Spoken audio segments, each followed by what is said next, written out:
হজ ভঙ্গের কারণ কি দয়া করে জানাবেন, খুবই দরকারি একটা প্রশ্ন। এমন কিছু আছে কিনা যেটা এগুলো হজ ভেঙে যায়? উত্তর হলো দুইটা জিনিস আছে, যে দুইটা জিনিসের কারণে হজ টোটালি ভেঙে যাবে। নাম্বার এক, স্ত্রী সহবাস এহরামরত অবস্থায় যদি করে তাহলে হজ ভেঙে যাবে।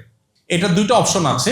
একটা হলো যে আরাফায় অবস্থানের আগে এহরাম করার পর হজের যে এহরাম, হজ এবং ওমরার মধ্যবর্তী যে সময়টা আছে তামাত্তু হজকারের জন্য ওই সময় সবকিছু হালাল, সো ওইটা ভিন্ন বিষয়। কিন্তু হজের এহরামের পর থেকে আরাফাতের ময়দান অবস্থান এর মধ্যবর্তী সময় যদি হয় তাহলে সেক্ষেত্রে তার জন্য ওট দম হিসাবে দিতে হবে এবং এই হজ তাকে আবার করতে হবে। আবার যদি এর পরে হয়, আরাফাত অবস্থানের পরে হয়, ফরজ তওয়াফের আগে হয়, তাহলে সেক্ষেত্রে দম দিতে হবে এবং এই হজ আবার করতে হবে। আর আরেকটা কারণ হতে পারে হজ ভঙ্গের, সেটা হলো আরাফায় অবস্থান করলো না, কেউ আরাফায় অবস্থানই করলো না, তাহলে তার হজ হবে না, এই হজটাকে আবার করতে হবে। 20 এপ্রিল আমার ফ্লাইট, আমার স্ত্রীও আমার সাথে যাচ্ছেন। যাওয়ার সময় যদি তার মাসিক হয়ে যায় তাহলে সে তো আমাদের সাথে ওমরা করতে পারবে না, তার বিধান কি? যদি মাসিক হওয়ার কারণে যাওয়ার সময় মাসিক হয়ে যায় তাহলে সেক্ষেত্রে তিনি এহরাম পড়বেন, তালবিয়া পড়বেন, সব কিছু করবেন, শুধুমাত্র একটা কাজ করবেন না, সেটা হলো তওয়াফটা আপনি বাদ রাখবেন। অর্থাৎ হোটেলে যে ঋতুবতী অবস্থায় তিনি হোটেলে বসে খাওয়া দাওয়া করবেন, ঘুমাবেন, রেস্ট করবেন, এহরামরত অবস্থায় আছেন উনি, অতএব এহরামরত অবস্থায় নিষিদ্ধ কোনো কাজ তিনি করবেন না, চুল কাটবেন না, ইত্যাদি ইত্যাদি, সুগন্ধি ব্যবহার করবেন না। হাজবেন্ড বা অন্য যারা আছেন সাথে তারা ওমরা যথারীতি সম্পন্ন করবেন। উনি যেদিন সুস্থ হন সেদিন তিনি ওমরা করবেন, বাস। এর জন্য কোনো দম নাই, কিচ্ছু নাই, শুধুমাত্র একটাই জিনিস, ওমরার অবস্থায় যে রেস্ট্রিকশনগুলো আছে সেগুলো তাকে মেনটেন করে যেতে হবে। অর্থ এবং বিভিন্ন কার্ড ইত্যাদি কোথায় রেখে যাওয়া নিরাপদ? খুবই গুরুত্বপূর্ণ প্রশ্ন। সাধারণত হোটেলগুলো সেফ থাকে, তারপরে হোটেলগুলোতে মাস্টার কি থাকে, ওখানে হোটেলে যারা পরিচ্ছন্নতা কর্মী তারা যে কোনো সময় ঢুকতে পারে। এই জন্য খুব ভালো হয় যদি টাকা পয়সা আপনি ওখানে কোনো লকার থাকে, লকার রেখে যান। সব হোটেলে লকার থাকে না, ম্যাক্সিমাম হোটেলগুলোতে লকার থাকে না। সো সেক্ষেত্রে যেটা হয় যে কার্ড বা টাকা পয়সা এগুলো আপনার সাথেই রাখতে হবে। হোটেল রাখতে পারেন, কিন্তু হোটেলে 100% গ্যারান্টি দেওয়া কঠিন। তবে এটা ঠিক যে সিসি ক্যামেরা যেহেতু আছে, কেউ ঢুকলে বের হলে এটা বের করা সম্ভব। আমাদের দেশের মতো না যে সেখানে কেউ চুরি করে পার পেয়ে যাবে।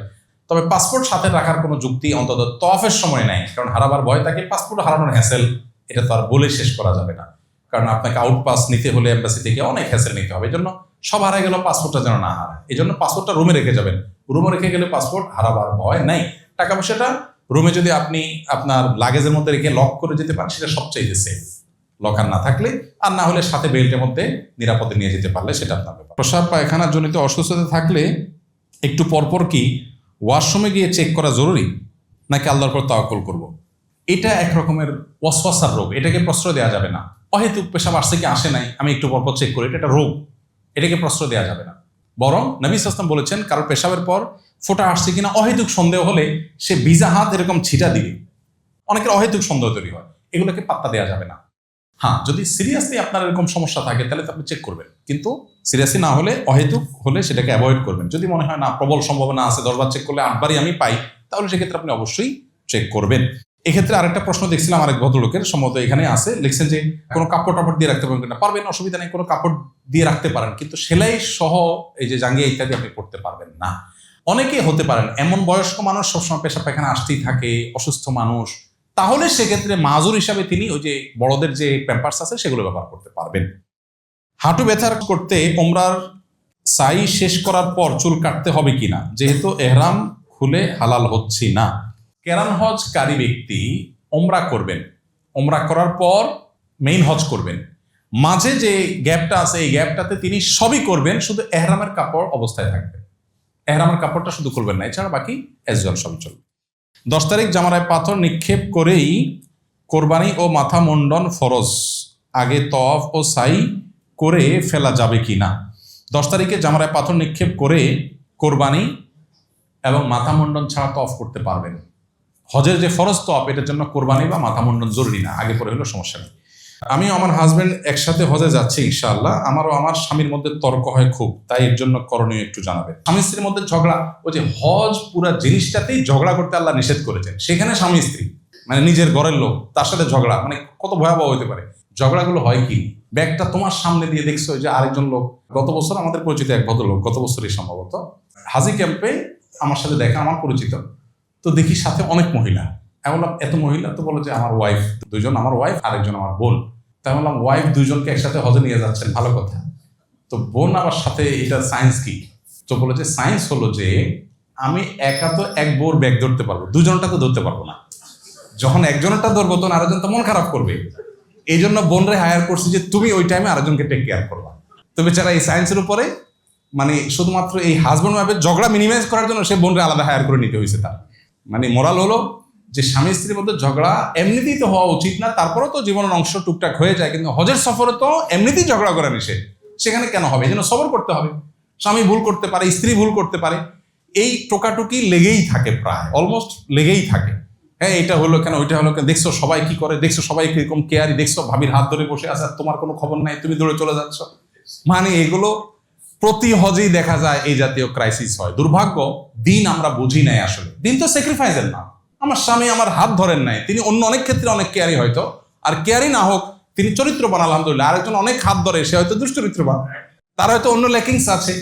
সো নিজেকে সান্ত্বনা দেওয়ার চেষ্টাটা আমাদের মধ্যে থাকতে হবে ইনশাআল্লাহ। মক্কা মদিনা, মিনা, আরাফাত, মুজদালিফায় নামাজ কসর হবে কিনা? যদি আপনি শর্ট প্যাকেজের হাজি হন, মক্কায় 7-8 দিন 9 দিন থাকেন, তাহলে তো আপনার কসর হবেই, আপনি মুসাফির সেই হিসাবে। আর এর বাইরে কসর হবে কিনা এটা নিয়ে ওলামাদের দুইটা মত আছে। একদল ওলামাদের মত হলো যে হজের অংশ হিসেবে মিনা, মুজদালিফা, আরাফা সকল নামাজ কসর হবে হজের অংশ হিসেবে, কারণ নবী সাল্লাল্লাহু আলাইহি ওয়াসাল্লাম এখানে কসর করেছে। আর অন্য ওলামাদের কথা হলো যে নবী সাল্লাল্লাহু আলাইহি ওয়াসাল্লাম মুসাফির ছিলেন সেই হিসাবে কসর করেছেন, অতএব এটা পার্ট অফ হজ না। বিধায় যারা ফুল প্যাকেজের হাজি, মক্কায় 15 দিন থাকার নিয়ত আছে, তারা এখানে কসর করবে না, তারা পুরো নামাজ পড়বে। তো এটা নিয়ে ওই যে তাবুগুলোতে ইখতিলাফ হয়, মত পার্থক্য হয়, সেজন্য আমরা বলি যারা কসর পড়বেন, কেউ একজন নামাজ পড়ালেন 2 রাকাত নামাজের পরে, যিনি পুরো নামাজ পড়তে চান সালাম ফেরানোর পরে তিনি 2 রাকাত প্লাস করে ফেলেন, না শেষ হয়ে গেল। আলাদা করে এটার জন্য গন্ডগোল ফাসাদ বা আলাদা গ্রুপিং করার দরকার নেই। দুর্ভাগ্যজনক হলো আমাদের বাংলাদেশিদের তাবুগুলোতে শুধুমাত্র এগুলো নিয়ে গ্রুপিং হয়। আমরা গ্রুপিং অ্যাভয়েড করব। মুসাফির বা শর্ট প্যাকেজের হাজি বা যিনি 2 রাকাত নামাজ পড়ার মতটাকে উপর আমল করেন, তিনি ইমামতি করলেন, তার পিছনে বাকি যারা আছেন যদি কেউ এক্সট্রা 2 রাকাত পড়তে চান সালাম ফেরানোর পরে প্লাস করলেন। বিষয় হলো যে একদল ওলামাদের মতে মিনা, মুজদালিফা, আরাফার নামাজগুলো হলো পার্ট অফ হজ হিসেবে সব কসর, কারণ নবী সাল্লাল্লাহু আলাইহি ওয়াসাল্লাম কসর করেছেন, শেষ, দ্যাটস ইট। হানাফি ফকিহগণ, ফুকাহে কেরাম এবং অন্য ফকিহের মতে যদি আপনি মুসাফির না হন, 15 দিনের বেশি থাকেন, তাহলে সেক্ষেত্রে আপনি ফুল নামাজ পড়বেন, না হলে আপনি কসর পড়বেন। তো আমি কসর পড়ি, আমি সাধারণত কসর পড়ি। আমি বলি যারা পুরো পড়তে চান তারা পরে 2 রাকাত প্লাস করে নেন, শেষ।